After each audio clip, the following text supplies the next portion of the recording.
the reason that we have retrospectives is Esther and I had been using the retrospective process for end of projects for some time, and we noticed that in Agile, where people were doing more iterative work or sprint work, not waiting all the way to the end of a project to begin delivery, we began to notice that in the Principle 12, across all of the methodologies, the current methodologies that we looked at that time, there was no guidance around, there was some guidance around simplicity, there was guidance around collaboration with the business and the principles, there was guidance in the methods for a lot of those things, but there wasn't much guidance for Principle 12.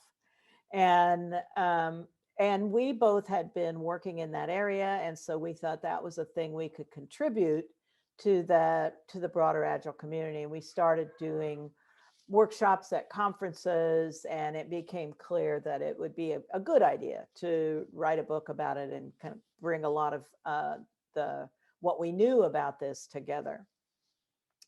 So the idea of retrospectives is the focus is on continuous improvement. I mean, obviously the focus isn't just to have a meeting because it says have a retrospective on your checklist. There's a why behind that. And the why behind that is this drive for continuous improvement. And I was sharing with folks before we really started the call that I was going down memory lane earlier today and looking at some of the books I had from the 80s and 90s on Kaizen, because continuous improvement has always been a fascination for me. How do we make sure that we can keep getting better?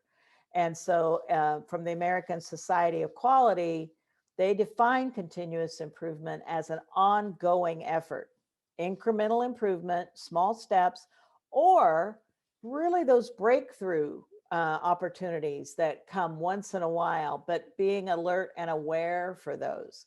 And we call those Kaizen and Kaikaku. I have a whole little book from the 90s all about how to do Kaizen that we were using with clients back then. But so how do you get to the continuous improvement? And it comes from continuous learning. And more I am beginning to believe that we have moved, particularly in the software world and in the IT world, we have moved past what Peter Drucker called knowledge work, which was the ability to assemble and work with existing knowledge from many different sources, to actually learning work. We in our industry are constantly needing to learn new things. It's not enough to know. There's so much emerging. When a software team comes together, they not only need to learn about the behavior of their code, they need to learn about how to work well together. They need to learn about what their customer needs are. They need to learn about what the needs of their business are. They need to learn about the new technologies that are coming on the scene. All of those things in order to meet this drive for continuous improvement. So learning is really focused in these areas to move toward continuous improvement. And that's what retrospectives are all about, looking for setting that tone of that drive to find how to do things better in an ongoing way.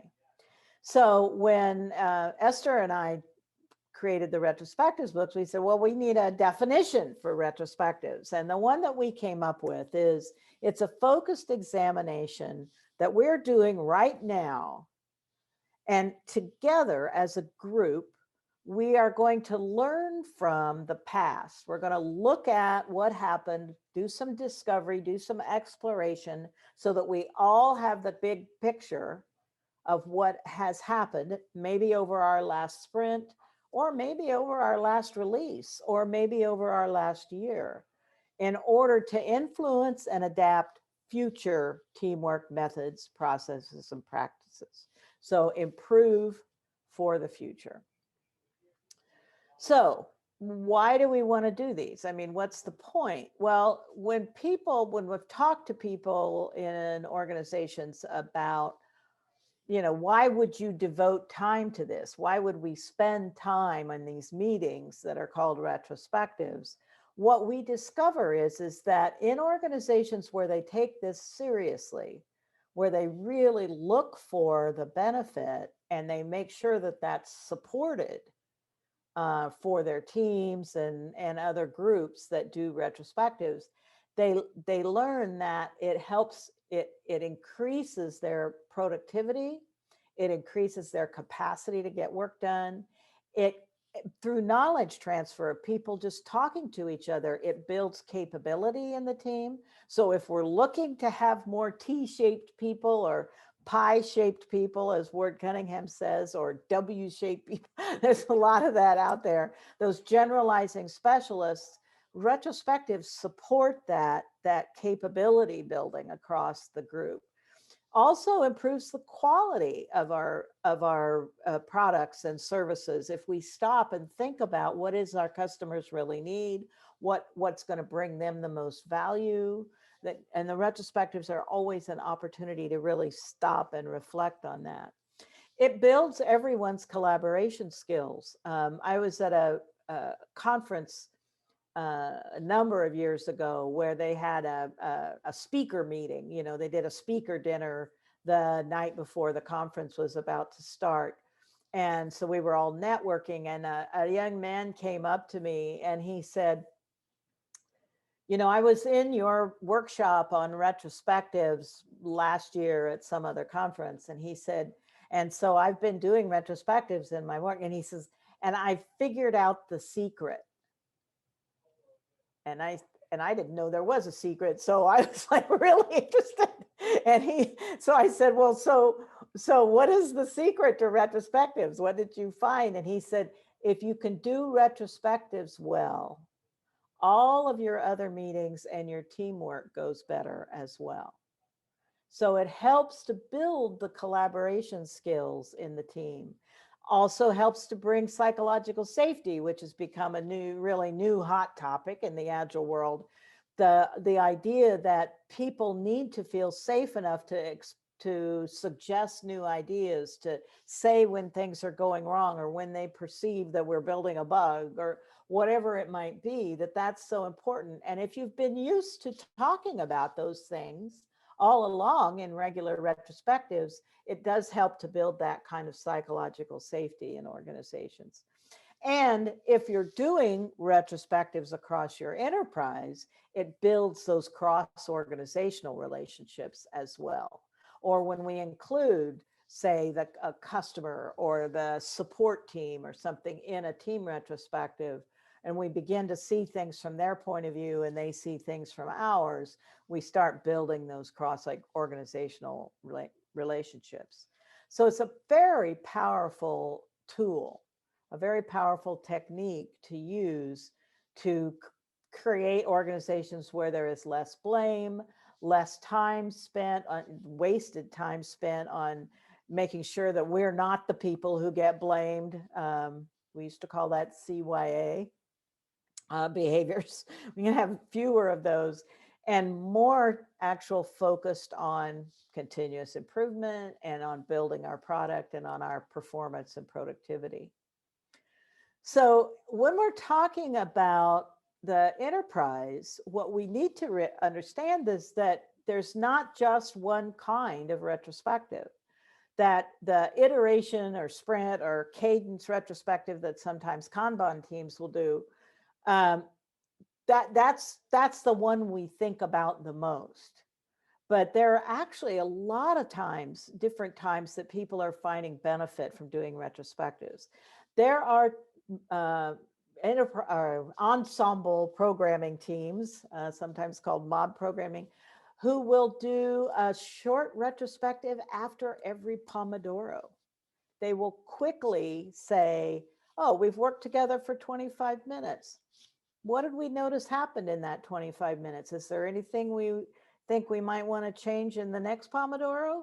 Oh, okay, well, let's do that. And if it feels good, then maybe later on we'll add it to our working agreements.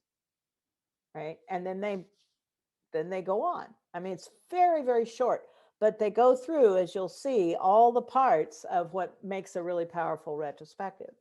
Some teams hold daily retrospectives at the end of every day or at the start of every day or right after their stand up at before lunch or right before their stand up before lunch.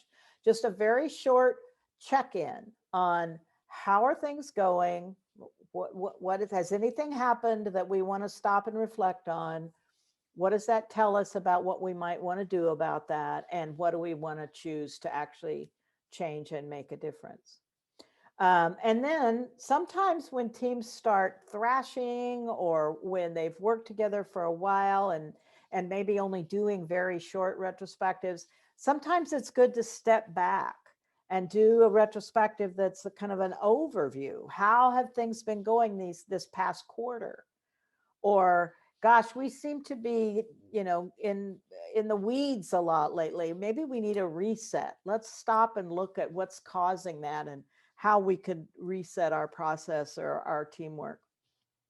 Certainly the end of a release is then we can bring in the folks from marketing or sales or other folks that might have been involved in that release and hold a retrospective there. Also, more traditionally, at the end of a project or the end of a delivery cycle, where we're going to, that version is done, we're going to leave that for a little while and come back to it later. We might want to look at how that whole build process has gone for the whole product up to that time. And then another one that we talk about a lot in the retrospective facilitators community is the surprise retrospective. It can be very useful as a change management tool when something happens in our organization, when an acquisition is announced or a reorganization or there's a flood or any of those things that can really take us by surprise can be a really good time to stop and have a retrospective. What just happened? How is that going to affect us? How will we change the way we are working together to improve it going forward based on the fact that this is now a part of our reality, this acquisition, this flood, whatever it might be. So there's lots of different times that you can stop and hold a retrospective. And actually, when Esther and I were writing the book, we would get together for a week at a time. And we would just spend that week writing together. Back in those days when you could get together face to face, she'd come to where I lived, or I'd go to where she lived, or we'd go to some third place and just hang out for a while and just write and write. And as she was driving me to the airport, or I was driving her to the airport, or we were going there together, we would hold a retrospective on how did our writing week go. Just in the car. Sometimes we had little sticky notes, but sometimes we just talked it through. And so these are activities you can do anytime when you are aware that there's an opportunity for learning and for improvement, but after some reflection.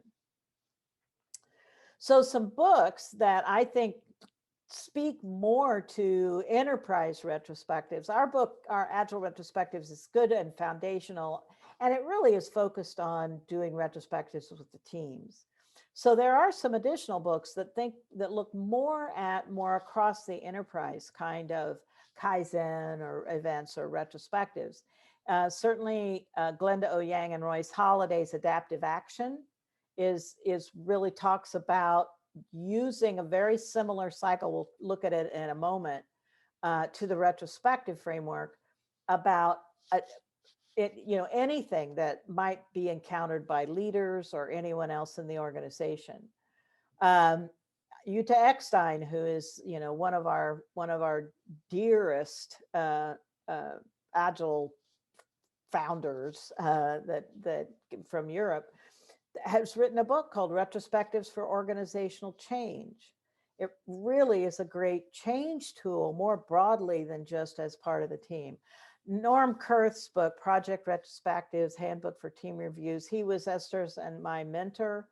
And that is it's a really good book for thinking about end of project or end of delivery cycle retrospectives, those big ones that may be looking at a very long period of time and involve a lot of different parts of the organization, people with lots of different perspectives.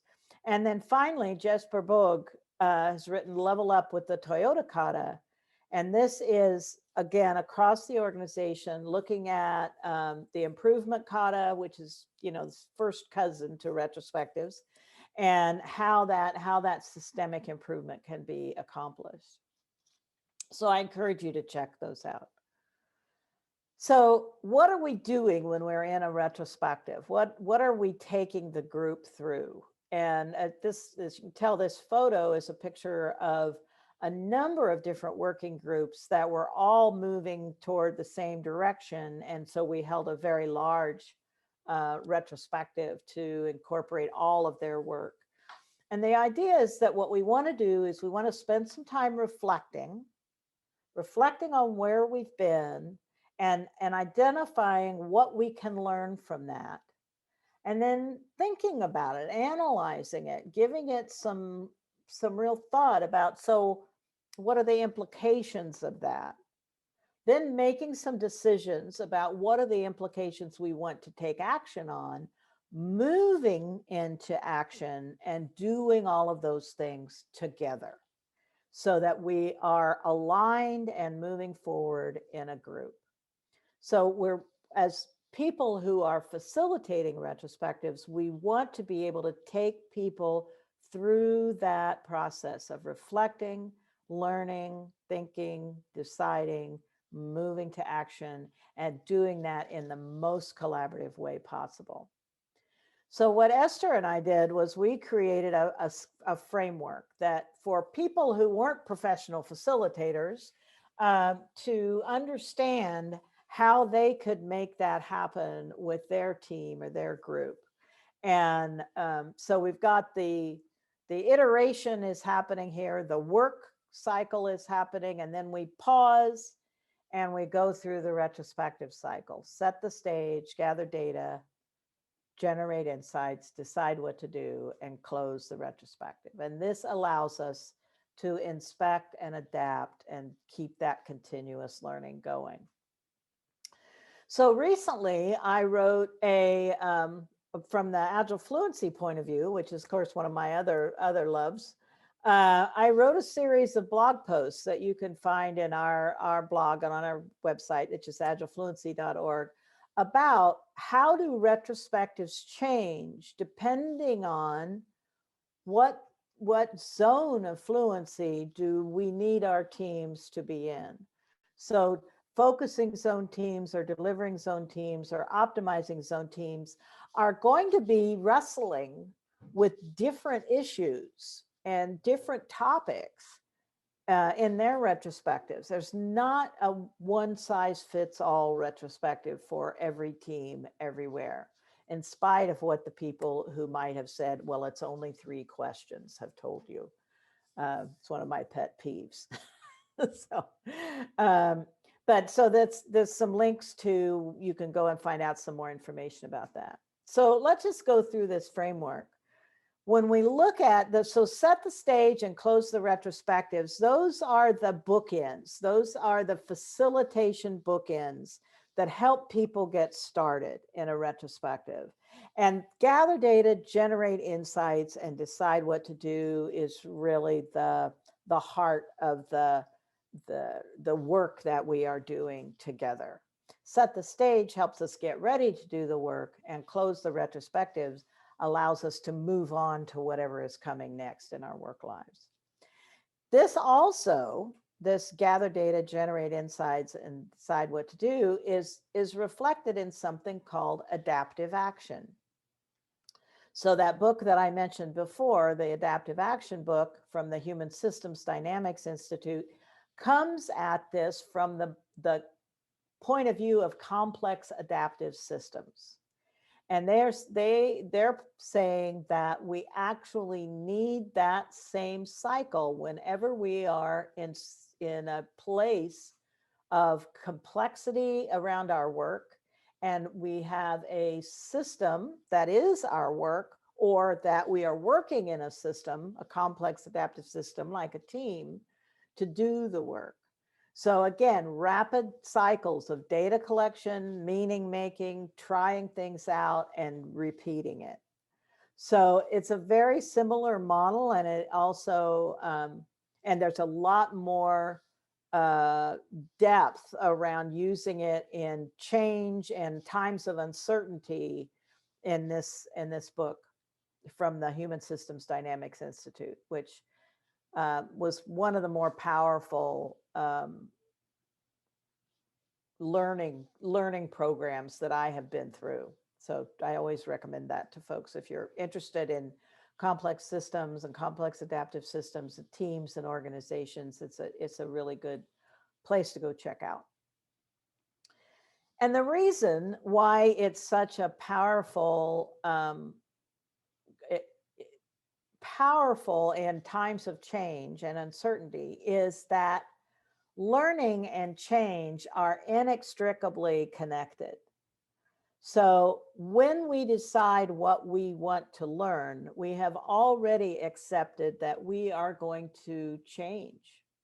Because when we learn something, we can never go back to being that person who had not yet learned that thing, didn't have that skill, didn't have that kind of understanding about the world, whatever it might be. So one person said, we learn in the direction of our questions. So when we get curious about something, it's a fateful act to decide, I want to learn about this, because what we are doing is accepting that we are going to be changed. And if we've decided that there needs to be a change, one of the only paths through that change is to learn that what is going to be required to be effective, to effectively make that change, right? So learning and change are very closely linked, and what we hope is that those changes lead to improvements, and we try to put the boundaries around that as coaches and consultants and facilitators and so on, to make sure that our change is in the direction that is going to be beneficial to everyone involved. So let's look at real quickly at this framework. I know a lot of you are familiar with it, so I'm not going to spend a lot of time on this, but setting the stage, we want to make sure that we've got an agenda. It's what are we looking at? I try to identify what is it we're looking at here, what focus are we going to have, and then how are we going to use our time. So we let people know what's a little bit about what's coming, so that they're not wondering and they can really pay attention. We look for one place to be able to keep all of our things together. And certainly the idea of the retrospective is built on Norm Kurth's retrospective prime directive. We think about this as a system. So regardless of what we discover, we understand and truly believe that everyone did the best job they could. Not the best job that was needed at the time, but the best they were capable of, given the information, the match of their skills and abilities, what kind of support was there for them, including equipment support, and what else was going on around them. So our best on any given day can be wildly different.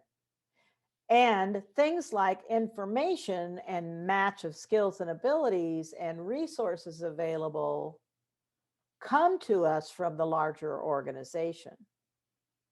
So if we are not able to do our best, and we discover that the reason that we couldn't was we didn't have the right information, or someone assigned us to a task that we really weren't capable of taking on, or we didn't get the, I mean, the number of teams I've gone into where they have been told they must do continuous integration or must do continuous delivery, but they've never been given any kind of a server to have that production environment to be able to load those things into,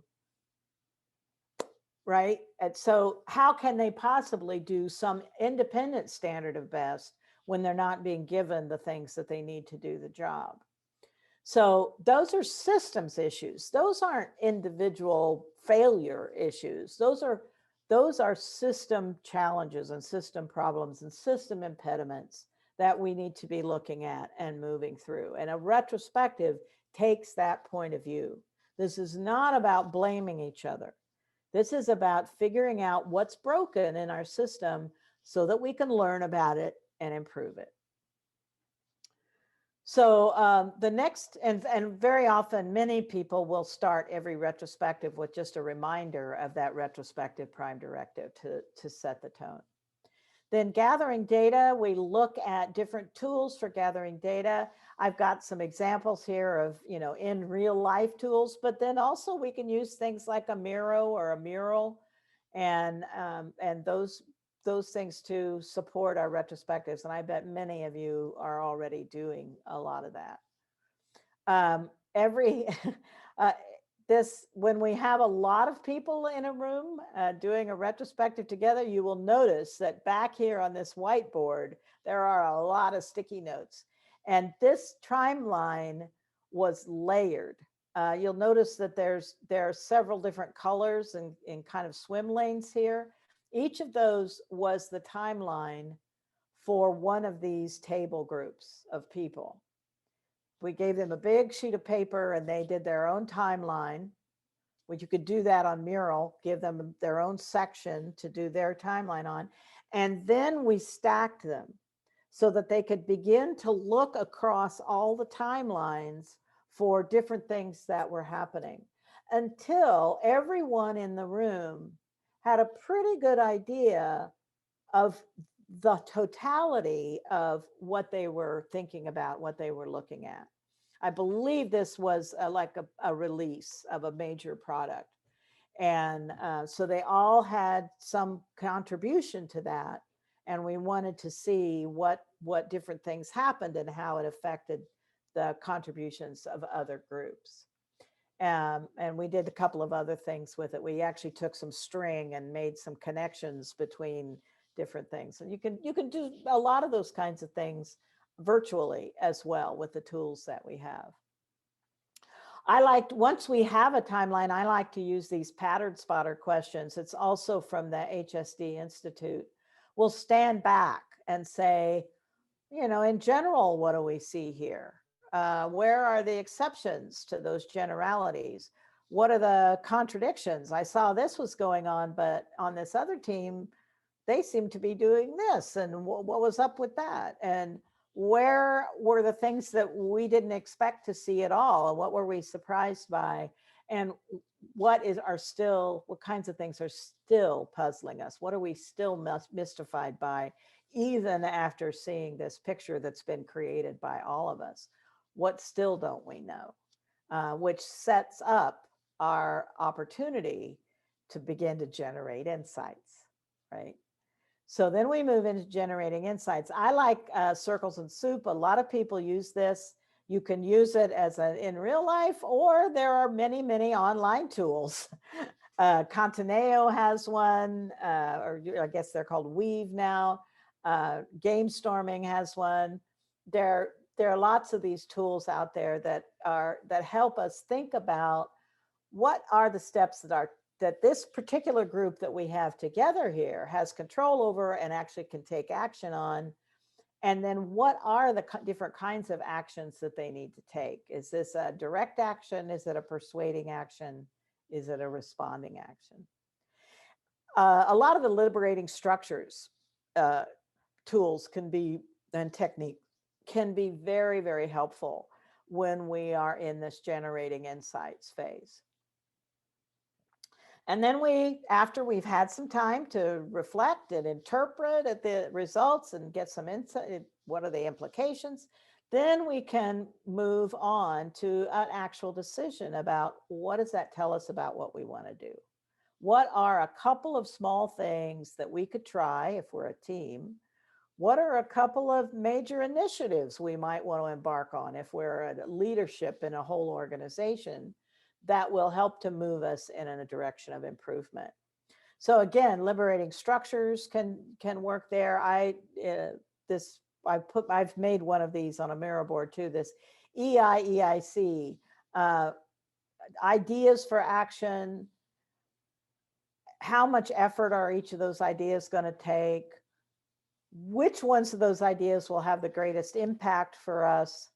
Where is our energy? What do we have the enthusiasm to tackle? And then who will make the commitment to go forward with that? So that sequence of discussions can be very helpful. And it ends up, we don't have to do a big vote or have all agreement at the end. The right path becomes apparent without us having to have those sometimes conflictual conversations about, well, what improvement action should we take on? This helps the whole group to make that decision together. And then finally, we close the retrospective. We've got our ideas about what the actions we're going to take, and now we're ready to move forward into implementing those. And so at the end of that, we want to look at, how can we improve the way that we do retrospectives? We want to thank each other, see if we can improve the way we do retrospectives. This is a little chart that I made on Miro. So that people, and then I've already got their little dots here so they can go ahead and put them on here when they're ready. And we look at, was this a worthwhile use of time? Or we can do other kinds of retrospectives on the retrospective. It's actually more of a debrief or a feedback session. Give us feedback on how this retrospective went and where we can make improvements in how we do our retrospectives. So this is another one I created on Miro.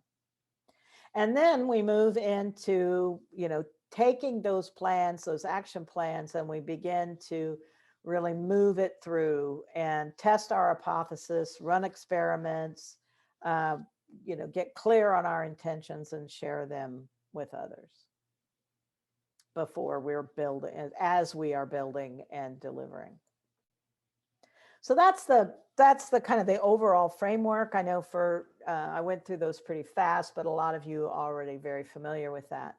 The other big tool that I use a lot when I'm doing any kind of meeting, and particularly with retrospectives, is the 5 rules for learning. The first rule is keep it alive. Let's remember that we are working with humans and that humans have certain needs. They have relationship needs, they have sensory needs, they have, light and air and tiredness versus restedness needs, those kinds of things. So we think about how can we create an environment where people are taken care of, and we create an environment where they have the best opportunity for learning. They're in the best state to be able to begin learning. And then we create a setting that will support that. We make sure that whether it's a virtual environment or a physical environment, that we have taken that into account, and we have the things available that we need. A lot of people like to refer to Linda Rising and Mary Lynn Mann's ideas about their fearless change pattern for do food, right? Food is a setting issue, right? If you've got snacks, if you've got that. There are a few conferences now that I have heard about that are like sending out care packages before they hold their conference to make sure that everybody attending has some snacks or some other kinds of things so that they can continue to pay attention as they go through the conference. And it's engaging, and that kind of is part of how we set the stage or set the tone. Then we want to, the best way to help people learn is to do it for real. And so we want to get as close to doing the thing we are trying to learn in real life as possible. And an example of that is, it's not always possible. So an example of that is, if you think about the stories about preparing astronauts to go into outer space and be in weightless environments, well, they couldn't put them in weightless environments before they'd learn how to function in weightless environments. I mean, they would just die. So what they did was they took them and they put them in their whole astronaut suits and put them in a swimming pool, because on Earth, that's as close as you can get to, reducing the pull of gravity and being weightless. Or they have the planes where they could be weightless for just a few seconds at a time, and give them that experience so that they could feel that and learn how to function in those conditions. So anytime we're trying to learn, that is the best. Why airplane pilots do flight simulators. As close to for real as possible. We always want to be focusing on the real work. And then making things obvious. Some people think it's cute when they're in a learning situation to demonstrate and then say, no, that was the wrong way. It's like, well, why did we just spend time doing that?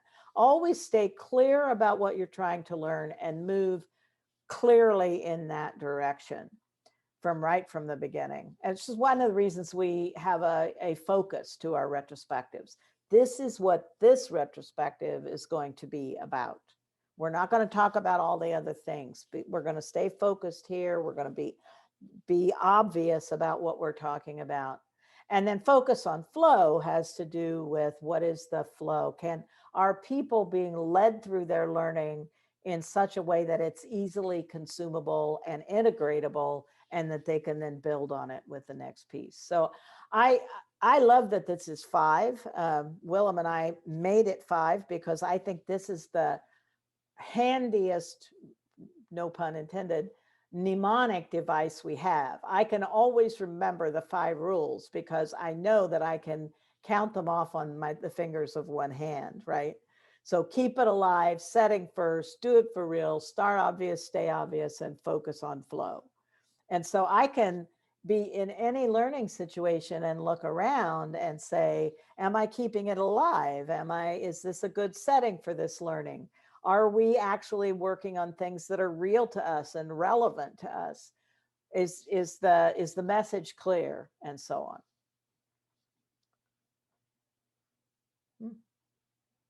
There we go.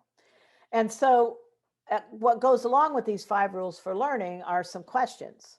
How can we create more aliveness in this situation? Might be time for all of us to do a hand dance for a few seconds. So I invite you with me to get a song in your head, your most favorite song. We don't all have to have the same song. Get your most favorite piece of music, a danceable one, if possible, your most favorite danceable piece of music. And let's just spend a few seconds dancing with our hands. I'm dancing to What's Love Got to Do with It, because it's the song I use to wash my hands all the time. We can just do 20 seconds. I'm dancing to Happy Birthday because they're the lyrics I can remember. It's also my hand washing song. Yeah. Times twice. Yeah. I started out with Twinkle, Twinkle, Little Star, but then I moved on to What's Love Got to Do with It. Nice choice. Right. So how do we create more aliveness here? Online, it means stopping for breaks, giving people the opportunity to do something a little bit different and kind of refresh their minds before they go on to the next thing. So this is a super important one. And then how can we make the setting more conducive? I thought a lot about these slides, and the black background and the lighter letters. It really helps people focus on what's appearing on the slide. And particularly if you're doing it, if you're giving a talk in person, very often the big white screen can be very distractive, but a black background helps people focus on the content more. How do we get closer to doing it for real? We're going to do that in a moment.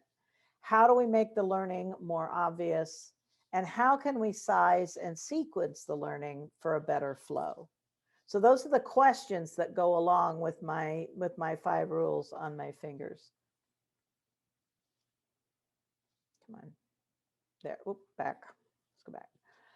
So I'd like to spend a little bit of time talking about what might be your plan for a retrospective outside of the software team environment, but with your broader organizational environment, more out in your enterprise. One of the things you need to consider, is it going to be co-located or remote and virtual? For now, we're still in the remote and virtual place. What basic structure are you going to use? What's the context in which this is happening? Have there been any big disruptions? Is there any controversy? How long was the time of the work that we're going to look at? Was it a 2-week sprint, or was it a quarter's worth of release? Depending on how much time we're looking at, we'll have to allow a different amount of time for our retrospective. Have we thought about the fluency zone? Is there a particular fluency zone we're looking for?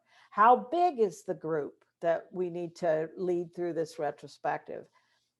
What does that tell us about how long the retrospective should last? Has there been any degree of conflict? That means it needs to be longer than we thought. What will be the focus? How complex are the issues that we'll be facing? And has there been any controversy?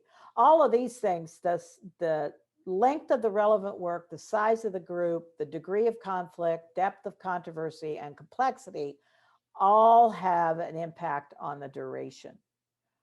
Every one of those things means you need a longer time to lead the group through. And so what we do to prepare is we identify a group, we describe the situation, determine the focus of our improvement, and then think about how will we set the stage, how will we gather data, and so on. And try to have at least one group process activity or something for each of those stages. And then review the 5 rules. Have we thought about how we're going to keep it alive? Have we thought about what impact the setting might have? Have we thought about how we can get what's the real work that we're trying to do here, and so on? And then how can we sustain the learning and improvement actions that come out? Are we going to try to think about it in terms of a hypothesis and experiment and check back in at the end? That if we do that, then we need to have a definite time that the experiment is over. There's some things we need to do there. That if we're taking a different approach, we're going to have some different considerations. And then what facilitation skills do you need?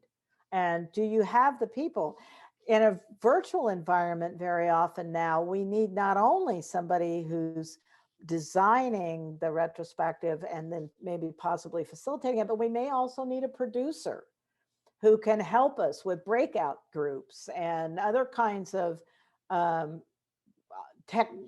technology that our platform has to offer us. The movement between a slide deck and a Menti, or the movement between a Miro and a plenary discussion, and making sure that those things are happening smoothly. Now we need somebody who's doing that. And if it's also the facilitator, things get messy very fast, particularly the larger the group, the longer the duration, and so on. So we really need to think about what sets of facilitation skills do we need, and can we do it all by ourselves, or do we need some help? So what's your plan? I'm interested to know what kinds of retrospectives, broader enterprise retrospectives, you are thinking about, what you'd like to do, and what are the answers to some of those questions in terms of duration and length, and why are you making those choices? So here's some more online resources. There's retromat.org, Liberating Structures, Fun Retrospectives. There's a book and a website, the Retrospective Wiki, the Agile Alliance. I will make these slides available to you so you can have all of these things. There is a brand new initiative at the Agile Alliance called the Principle 12 Initiative, and they are looking at getting clearer about the role of retrospectives in Agile. And then there's a wonderful podcast called This is retrospectivefacilitation.com. And Enrico Teodi is having some wonderful conversations there. So it's a podcast that's worth looking at if you're really interested in doing good retrospectives. And then there are more books. LeanPub has a whole set of retrospective books that you can get. Sometimes they come bundled. If you only ever have 2 retrospective books, I would get these 2. But all of these other ones are really good as well. And the ones on this side over here are all ones that I have contributed a forward to or something, and so I know that they're really good examples of the kinds of retrospectives that we want to do.